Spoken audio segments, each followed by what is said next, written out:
History is all around us. There are secrets of our past around every corner, hidden in our streets, buried under our feet. And in this series, I'm going to uncover those secrets by exploring Britain's most historic towns.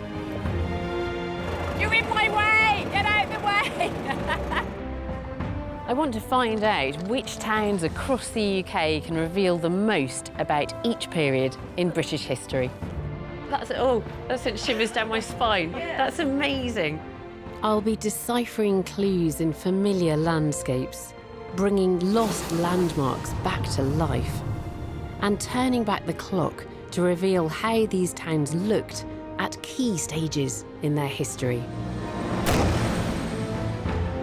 You shouldn't be in here, should you?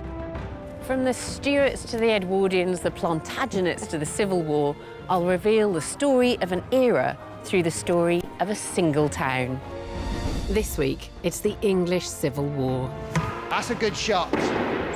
I've come to a city that was at the heart of a vicious battle between an authoritarian king and his rebellious parliament, that was centre stage in a war that split the nation, becoming a capital city to threaten mighty London, and a city that was under siege during the battles that would change British warfare forever.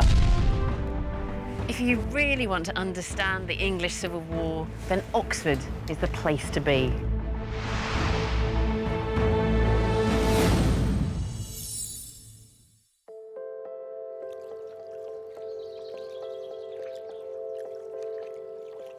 Oxford is famous for its beautiful university and for punting, so I thought I should have a go. With its picturesque colleges, its neatly laid out quadrangles and its cobbled alleyways, it attracts thousands of international tourists and students. And it's just so serene and idyllic today on the river. But in the middle of the 17th century, Oxford was thrust into the limelight and into the centre of the action as the country was ripped apart by civil war. And this city became the alternative capital.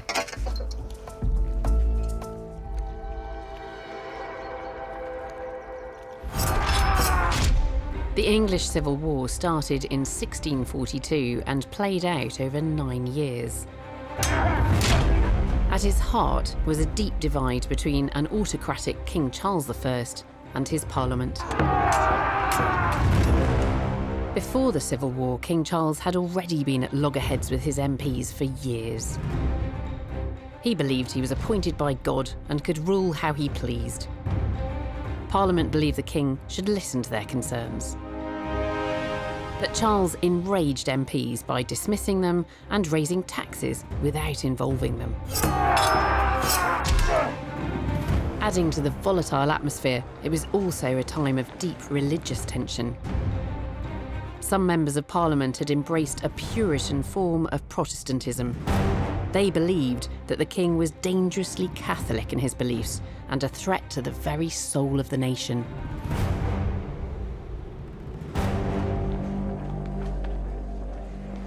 I really want to understand why the Civil War broke out in the first place. What precipitated this crisis? I'm hoping Professor Justin Champion can explain. So you've got this powder keg. How does it turn into a civil war? Surely these people of power had too much to lose. Well, the final moments of breakdown are when Charles I loses his temper. He's petulant. He's had enough of this recalcitrant group of parliamentarians, and he believes he has the right to detain any parliamentarian threatening the authority and sovereignty of the king. So he tries to send his troops in to Parliament to capture what he regards as the most devious of plotters. And famously, as the troops come in, the 5 MPs run out the back. So has he walked into Parliament with troops then? Yes. To take these people? Yes. And from that moment on, as soon as the shout goes out from the House of Commons that the king has tried to make an attempt on the 5 members, this is threatening everybody's liberty. So the whole of London erupts. Charles has to flee the capital. Yeah. And from that moment on, you can see the the sort of countdown to military battle. News that the king has had to flee London spreads like wildfire. People all over the country are forced to choose which side of the battle they're on. Do you support Parliament with its vision of a strictly Protestant England, or the king who believes in his divine right to rule? The Royalists or Cavaliers backed the king. Fighting against them were the Parliamentarians or Roundheads. The battle for the future of England had begun. Support for the Parliamentarians came largely from towns in the south and east of England, areas where trade boomed. Royalist support was mostly across the countryside in the north and west. Charles's goal was to retake London. He needed a Royalist capital close to his target and set his sights on affluent Oxford. Charles I ended up in Oxford. This town became the base for his war against the Roundheads. But was it really a strategic position to be in? Well, I'm hoping that our aerial archaeologist Ben Robinson will be able to answer that.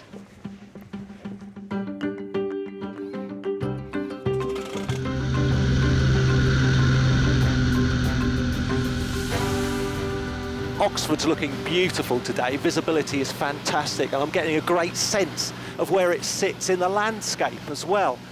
Oxford was a great place to be for the Royalist army. It could control the western counties that were largely sympathetic. Armies could foray out into the Midlands, but it also occupied an ideal defensive position as well, and that's what I'm getting a sense of here. The River Thames snaking round the west side, and we've got the Cherwell, a slightly lesser river, snaking round the east side here, and Oxford's sort of in the crook of the Y that those two rivers form. So effectively the town's enveloped by this moat. You only have to defend the north and you've got a pretty impregnable fortification here. But the other important thing is that Oxford was very well positioned to launch an attack on London. For someone on horseback, maybe only a day's ride. So Oxford really threatens London, and London was the key prize.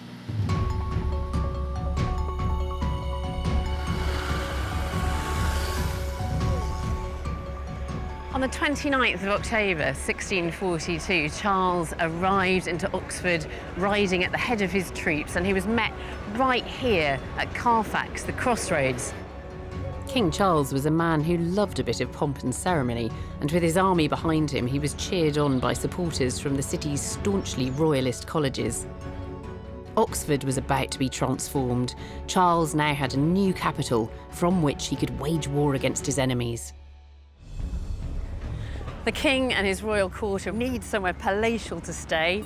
This'll do, Christ Church College.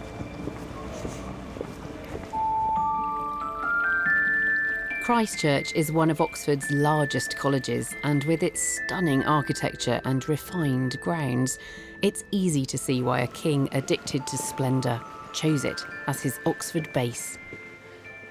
This is the Great Hall at Christ Church College, and it looks somewhat familiar, and that's because it was the inspiration for the dining hall in a certain school that was attended by a young, bespectacled wizard. But this is also where Charles I met his first parliament outside of London, and he would have entered with trumpets playing.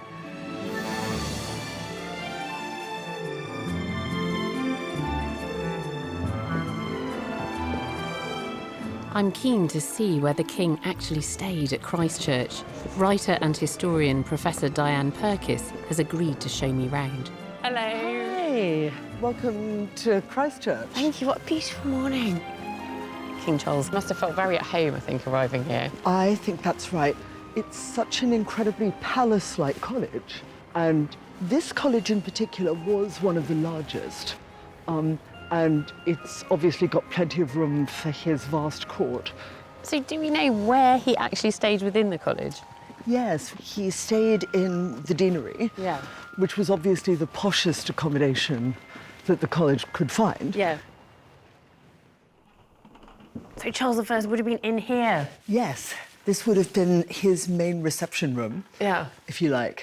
And there he is in his suit of armour, looking extremely warlike. Did he do much fighting? At the time when he first settled in here, he hadn't done much fighting.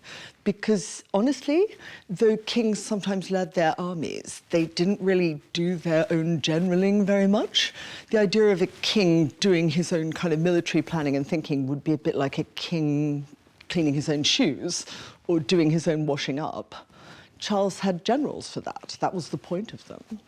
Charles believed he couldn't lose the war because he believed that God had chosen him to be king. He must have had some kind of plan, though. I mean, he's here in Oxford, presumably hunkering down for the winter. He must have had a plan of what he was going to do the following year. He definitely had a plan, and it went like this. My generals are going to sweep the rebels into the sea. That was the plan. That was the plan. That was the plan. And everybody will eventually come over to my side. That was the plan. Despite the bitter struggle that had divided his kingdom, Charles was keen to keep up the flashy displays of life in a royal court. Why let a thing like civil war get in the way of a little royal relaxation? And this was one of his favourite pastimes. Andy, is it safe? It's safe, it's safe. Hi, I've come to play the sport of kings. And this is it, isn't it? You're in the right place. This game's traditionally been played by royalty for centuries. This is real tennis, and it has a long association with the royals. Henry VIII was a regular player, and Elizabeth I a keen spectator. This is such a strange court, isn't it? I mean, it's like a cross between a squash court and a tennis court. Absolutely. So the ball has to come over the net, Yeah. but we can play the ball back off all the walls. You can hit it as high as you like, as long as it doesn't hit the ceiling or the windows. But anything else goes, basically. OK, well, I can't wait to have a go, but I think I should change into some suitable attire. It was almost unheard of for women to play real tennis in the 17th century, so I'm dressing as a man in an outfit similar to what King Charles might have worn. Right. Let me give you that. OK.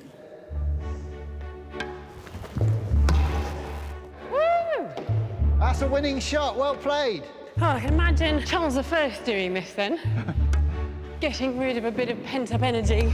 Good shot. Whiling away the time while the town itself was under siege. It's an indication of Charles's arrogant approach to the conflict engulfing his nation that during the Civil War, one of his actions was to arrange a special pass to allow a courier to bring up his bespoke tennis outfit from the enemy capital, London. Good. And that's an ace. That is a brilliant serve. That's your best serve so far. Oh, good game, thank Well you. played, Alice. Very well played. I'm a bit hot though, aren't Same you? here, same here. Can't wait to get out of the doublet and hose.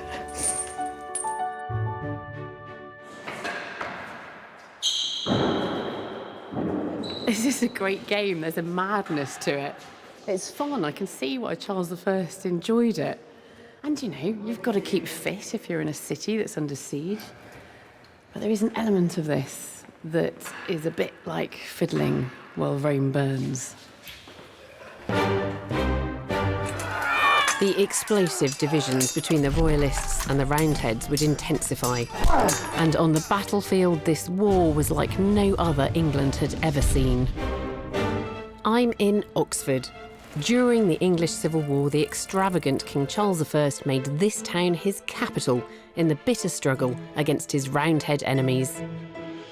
It was a clash between the old Royalist loyalties and Parliament's desire for reform.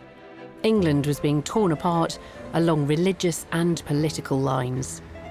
The Civil War played out as a whole series of skirmishes as parliamentarians and royalists across the country clashed with each other. The first major battle was fought at Edgehill in Warwickshire, and this whole conflict was characterised by a new form of warfare, completely transformed by the introduction of novel military technology.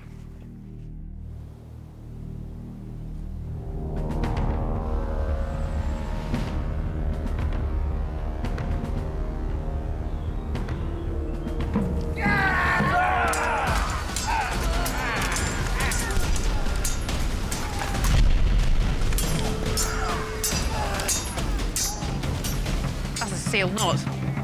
That's what they do on their weekends. The Sealed Knot are England's oldest reenactment society, dedicated to bringing the Civil War back to life. Mike, that was amazing. Now, tell me about Civil War warfare. I mean, this must have been a relatively new weapon. I mean, the musket was cutting-edge technology during the English Civil War. And presumably this replaced longbows. Yes, this was revolutionary of its time. Up until that point, a longbowman had to spend years training to get the upper body strength and the skill. Yeah. You could stick this in the hand of somebody and train them for a couple of days and then put them on a battlefield. That's certainly what happened during the English Civil War. Raw recruits being thrown straight into battle. Do you have any idea of how many people were killed through the use of musket fire? The majority of people who died on from an English Civil War battle died afterwards. They died from their wounds. Right, yeah. Because it was very easy for wounds to become infected, particularly if you're being hit by a musket ball. It's tearing through your coat, it's got dirt attached to it. So infection was the biggest killer of soldiers in the Civil War. OK then, Mike, you're a parliamentarian. You've got a pretty big gun. I'm going to join your side. OK, well, if we're going to do that, we definitely need to get you into uniform. OK. So in here, we have your obligatory linen shirt, which was not only a shirt but underwear as well, so you'd pretty much never take that off. It's got a big one. Yeah.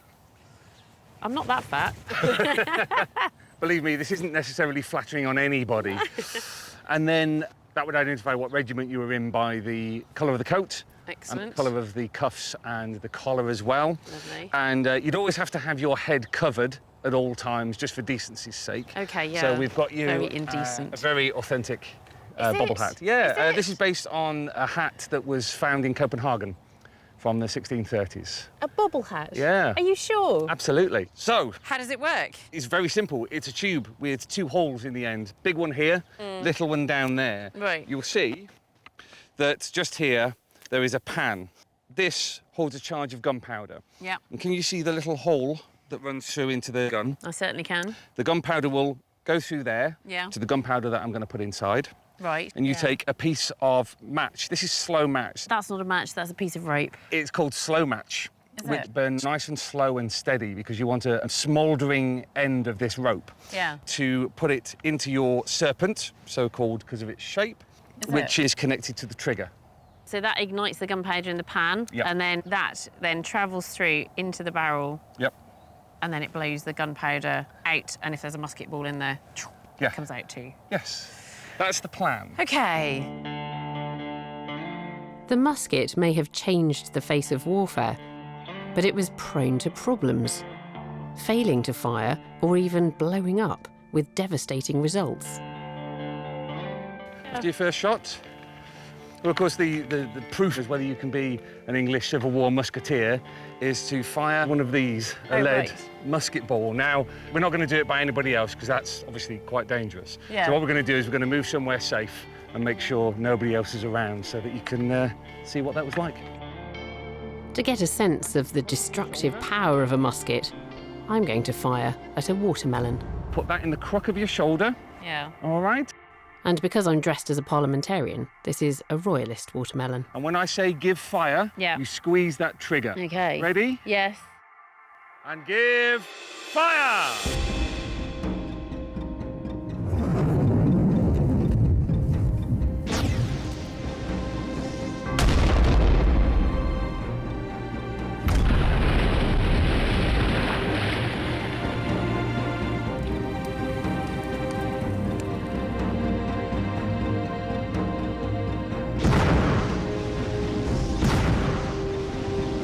Three! Brilliant. Where's the melon? It's on the floor.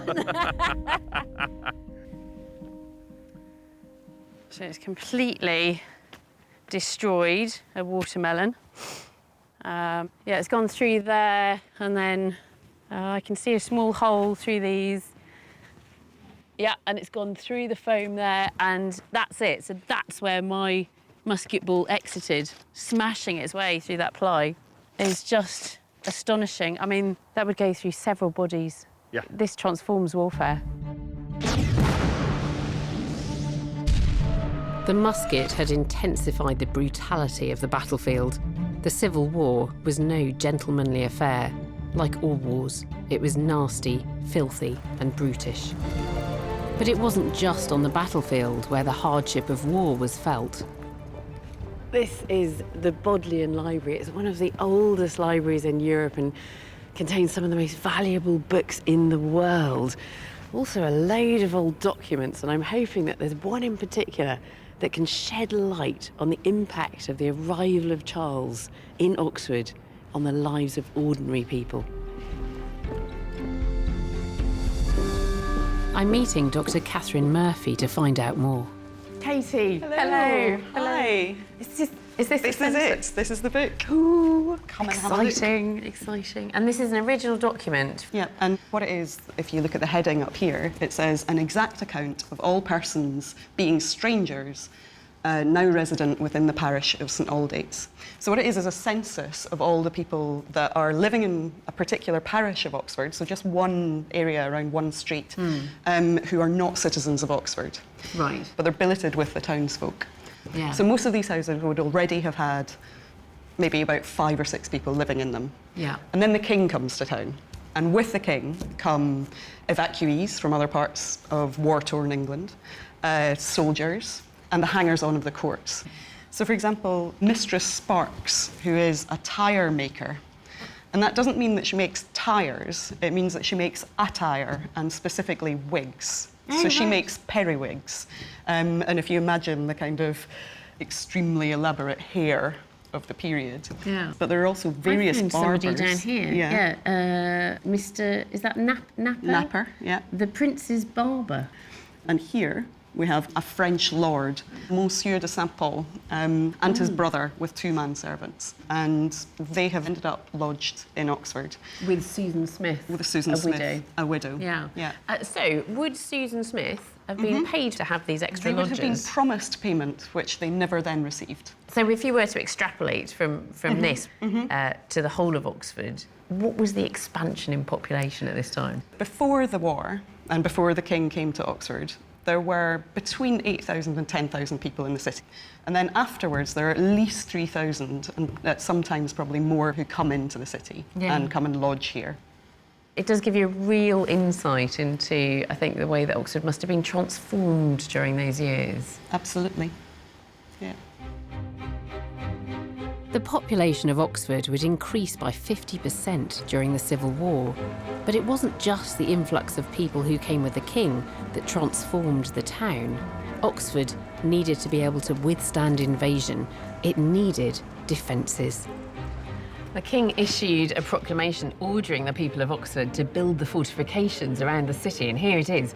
He says every person above the age of 16 and under the age of 60 inhabiting or residing for the present in the University or City of Oxford shall once in every week either work in person or, if they don't, pay 12 pence for such a default.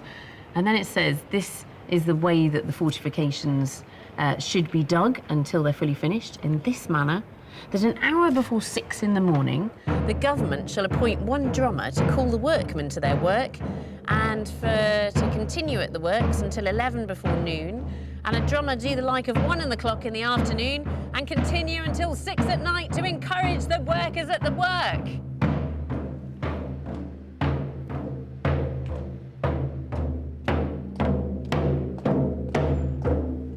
I better go and get on with it.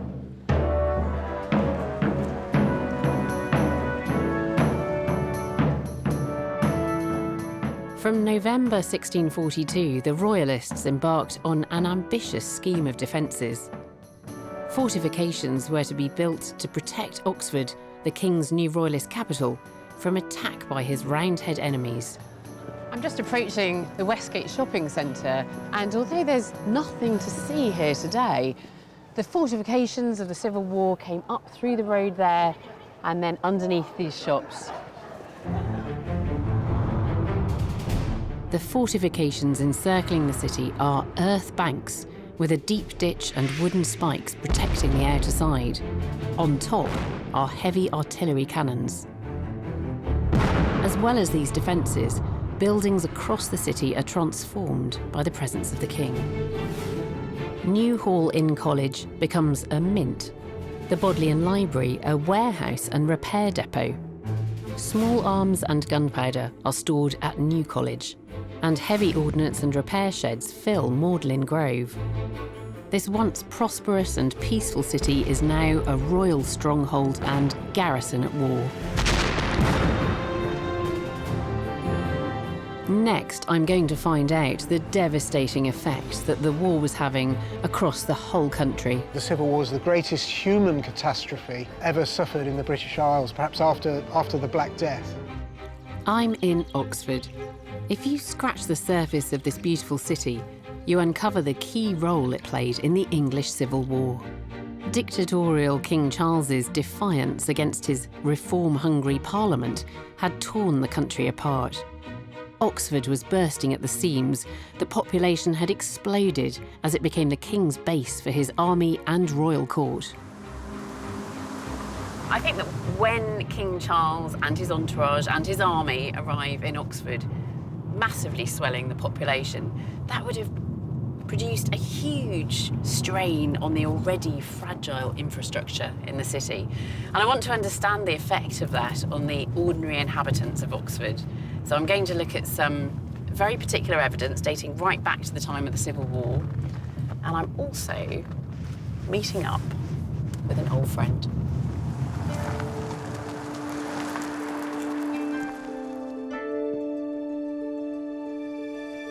Louise! Long time no see! Oh my God!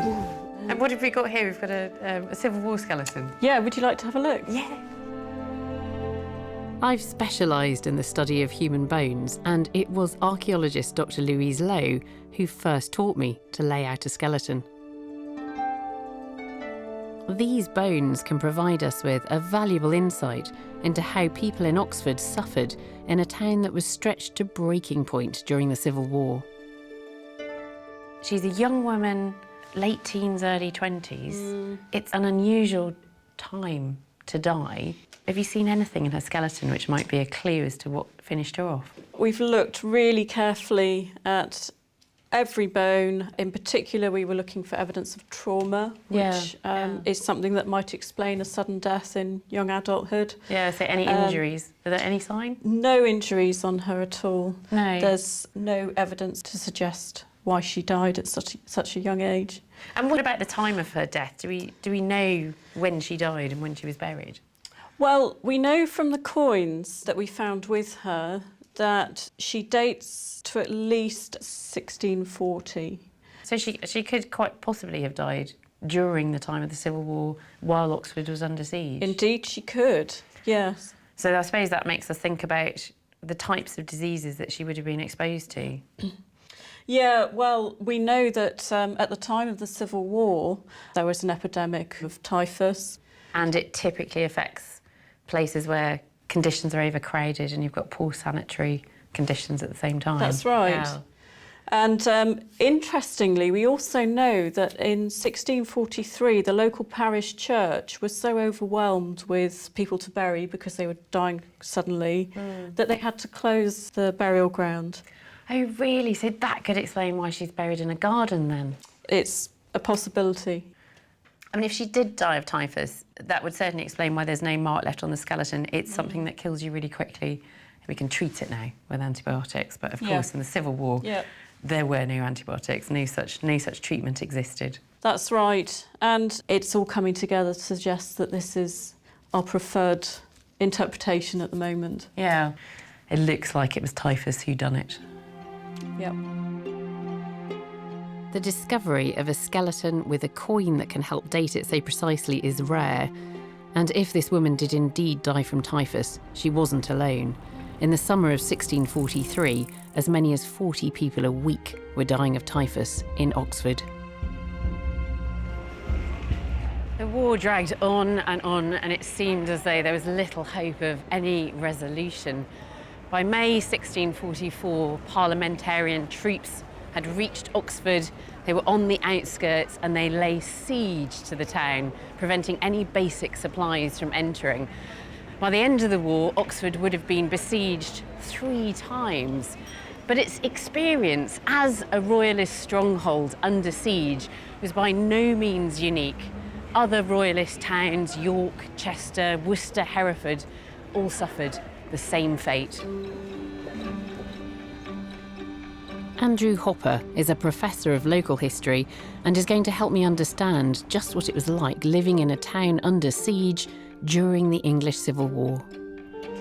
Oxford is very much at the centre of things. The king is here with his court and holds parliament here, and it becomes besieged, but there are other cities that become besieged during the Civil War as well. Absolutely. The siege or an attack on a fortified strongpoint is the characteristic action, military action, in the civil wars. There was a whole network of rival garrisons spread like tentacles across England and Wales as those garrison forces tried to extract provisions and finance and support out of reluctant civilian populations. So there was a lot of raiding and counter-raiding and lots of sieges. So siege warfare, like the sieges here at Oxford, were much more characteristic civilian experience of the Civil War. Yeah, because yeah. Oxford suffered a population catastrophe because of the Royalist occupation of this city. So every household would have lost someone. Yeah. About a fifth of the population were lost during the King's time here. And when it was all over, what had been the toll? Well, historians now would say that the population loss is about double that of the First World War. Really? If you look at it as a Yeah. percentage of the population. That's extraordinary. I consider the Civil War as the greatest human catastrophe ever suffered in the British Isles, perhaps after the Black Death. And if war, overcrowding and disease weren't devastating enough, things were about to get even worse for the people of Oxford. This is George Street. Now, back in the time of the Civil War, it was known as Broken Haze, and it was in a house on this street that in 1644 a fire broke out, which would devastate a great swathe of Oxford. The blaze takes hold, and very quickly the back buildings between Cornmarket and New Inn Hall Street are on fire. The fire continues southwards all the way down to the Thames. But instead of trying to fight the fire, Royalist soldiers are ordered to man the defences for fear that the parliamentarians will seize this opportunity to launch an attack. When the fire finally dies, it has been burning for more than 10 hours and the flames have spread for over half a mile.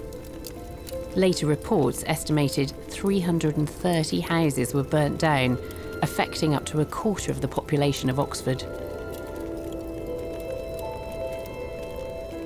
By 1645, the tide was turning against the king and his royalist supporters, but Oxford was still holding strong. Meanwhile, a certain figure was rising to prominence among the ranks of the parliamentarians. Oliver Cromwell was committed to Puritanism, a form of particularly staunch and austere Protestantism.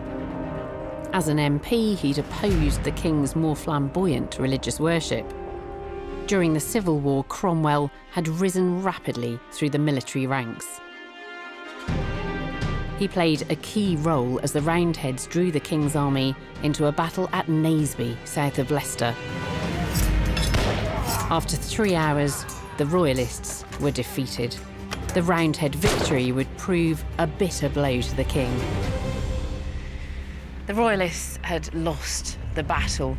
London was still in the hands of the parliamentarians. Charles was running out of money and his army was weakened and disgruntled. And here he was, holed up in Oxford, which had seemed such a safe, strategic place to be.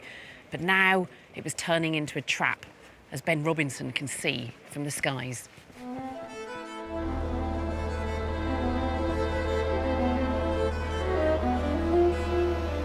So Oxford, a great position to defend, a difficult position to attack.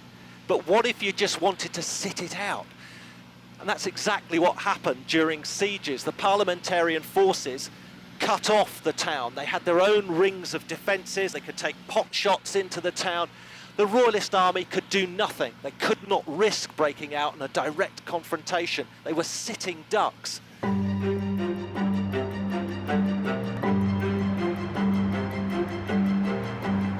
The pressure was mounting. When Oxford became besieged for the third time, the king was left with no choice. At 3 o'clock in the morning on the 27th of April 1646, he fled Oxford, shorn of his trademark pointy beard and heavily disguised. He escaped across Magdalen Bridge. He would never return to his adopted capital again. With the king abandoning Oxford, the town would be left to an uncertain fate. Whilst across the country, people were about to get a taste of the victorious Cromwell's Puritan vision. You seem like the whore of Babylon. The Civil War had devastated towns and cities across England and traumatised the country.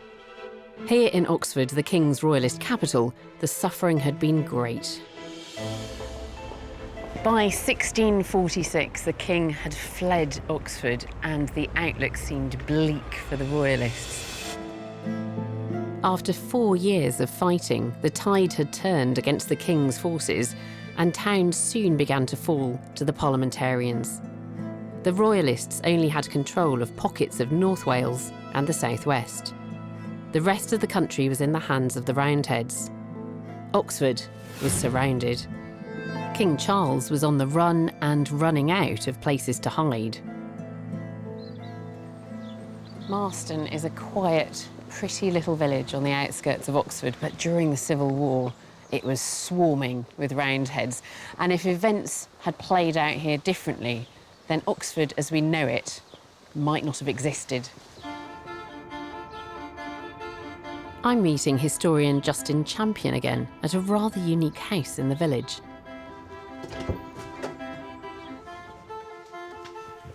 No, it's wonderful, and it's amazing to think that Cromwell himself was in this house. So what exactly happened here? Well, this is where the parliamentarian armies, led by Cromwell and a few others, and the royalist equivalents, settled the surrender of Oxford in June 1646. How come they ended up meeting here in Marston, and what was the meeting like? The meeting was very, very civilised. They came here because it was just outside of the city walls. This was the end of quite a lot of negotiation, and both sides, in one sense, were doing it for their best interest. Nobody wanted to see the whole of Oxford smashed and slaughtered. They may be divided by the sword, but they were going to sort out the problems and preserve that which needed preserving, the integrity of the old university. And what do you think would have happened to the city if they hadn't managed to reach an agreement here? Well, I think we know from some of the other sieges around the UK, the result could be bloody mayhem. And meanwhile, where was Charles? What was his part in this? Well, Charles has already decided he's making a flight up north. He gives himself up to the Scots in the hope that they will support him, but the Scots do the dirty and give him back to Parliament. The king was imprisoned. He was put on trial for treason and found guilty. On January the 30th, 1649, in one of the most dramatic moments in British history, King Charles was beheaded. For the first time in almost 1,000 years, the country had no monarch. After 2 more years of conflict, the Royalists accepted defeat and the fighting was finally over. England was now a republic, with an all-powerful Cromwell soon to be installed as Lord Protector. But the country was in for a shock as a new code of conduct was imposed across the land. This was a Puritan age of moral austerity, and one that would even be felt on the most special day of the year. I'm meeting historian Diane Purkis again to get some pointers in the do's and don'ts of how to behave in Cromwell's Puritan republic. I've gone all a bit 17th century, Diane, and I'm looking forward to this amazing feast. Alice, I can hardly bear to tell you this, but we can't dress and behave as we used to, and I'm afraid you'll have to change into something much more appropriate. And then I can come back and have some food, have a feast. You can come back. Okay.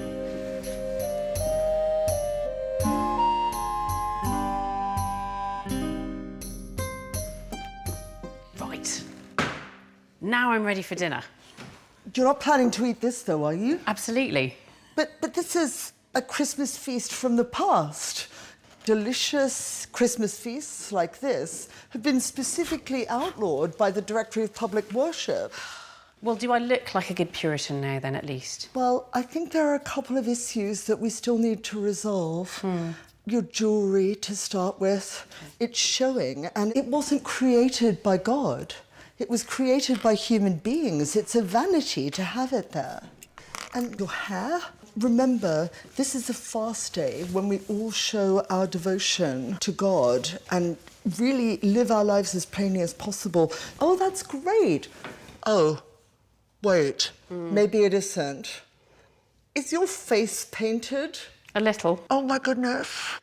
Don't you realise that to your Puritan neighbours that will make you seem like the whore of Babylon?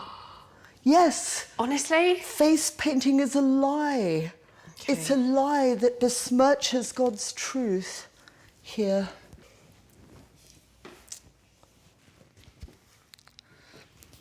Oh, that's better. So what did Cromwell have to do with all of this? Well, Cromwell himself is a strong Puritan, and Cromwell thought he was saving your soul, Alice.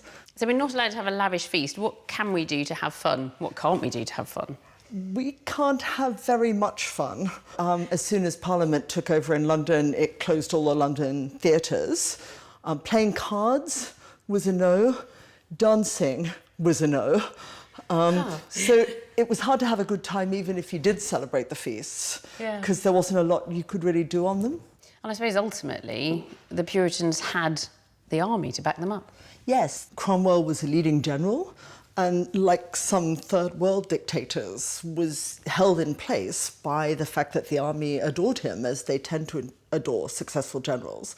And as long as they did, nobody could really remove him. I think it would have been terrifying, actually, to live under that regime. Yeah, as a nation, we paid a terrible price for it.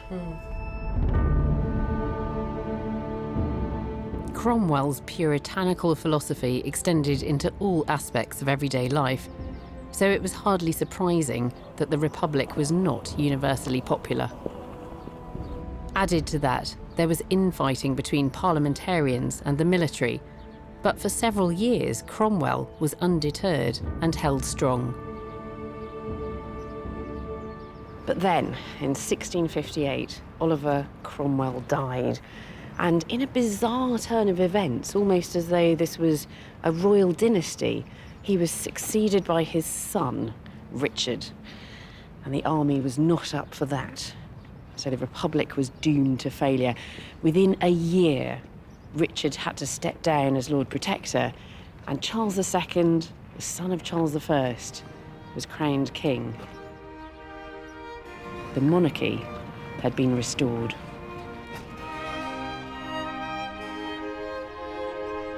The radical experiment of the Puritan Republic had been too much for a traumatised nation.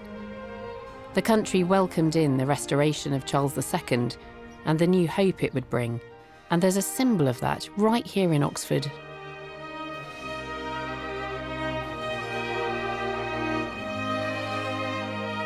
The Sheldonian Theatre was completed in 1669 and is the official ceremonial hall for the university.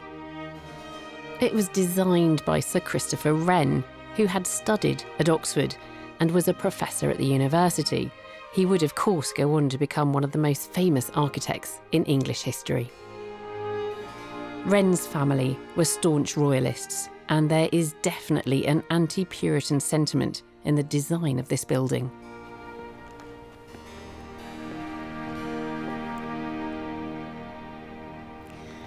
This theatre was designed deliberately to recall a Roman theatre of antiquity where the building would have been open to the elements with an awning that could be pulled over if it rained. But here we've got these cherubs, these little putti, pushing back that red fabric of the awning. So we see this incredible scene, towering clouds, in the centre of it all truth. And this is an allegorical painting. It's called Truth Descending on the Arts and Sciences to Expel Ignorance from the University. And this is by far the best way to look at it. It seems only right that it is here in Oxford, a place that suffered so much during the Civil War, that there stands this monument to the Restoration, which also re-establishes Oxford as a prestigious centre of academic learning.